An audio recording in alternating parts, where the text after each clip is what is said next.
On this episode of China Uncensored, how about we actually do something to stop that whole organ harvesting from still living prisoners of conscience? Hi, welcome to China Uncensored. I'm your host, Chris Chappell. So for years, the Chinese regime has been harvesting the organs of prisoners to fuel the 10,000 organ transplants that take place each year.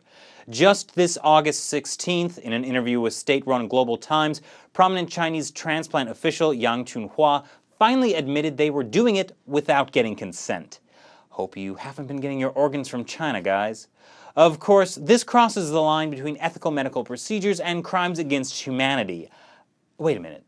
No, that's a whole football field between ethical medical procedures and crimes against humanity.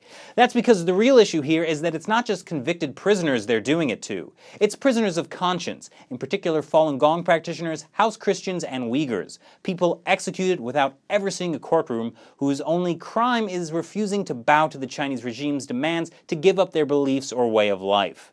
For a more detailed look at the evidence, check out my series China's Secret Holocaust, or my episode on Body Worlds and Bodies the Exhibition.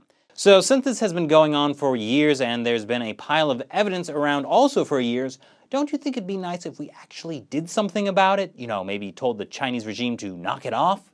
Well, now there's actually something you can do. It won't solve the problem, but it could be an important step in making a change. A new bipartisan resolution has been introduced by Congresswoman Eliana Ross-Letton and Congressman Rob Andrews, calling for an end to the organ harvesting of prisoners of conscience and prosecution of those involved. Yes, something finally the Democrats and Republicans can agree on. Murdering people for their organs is bad. Resolution 281, as it's called, also calls for an end to the persecution of Falun Gong, the most victimized group of the communist regime's practice of forced organ harvesting, and a warning for American citizens traveling to China for organ transplants that the organs they're getting probably came from someone who was killed specifically to make their organs available. Resolution 281 has been introduced to the U.S. House of Representatives, but for it to move forward, it needs co-sponsorship.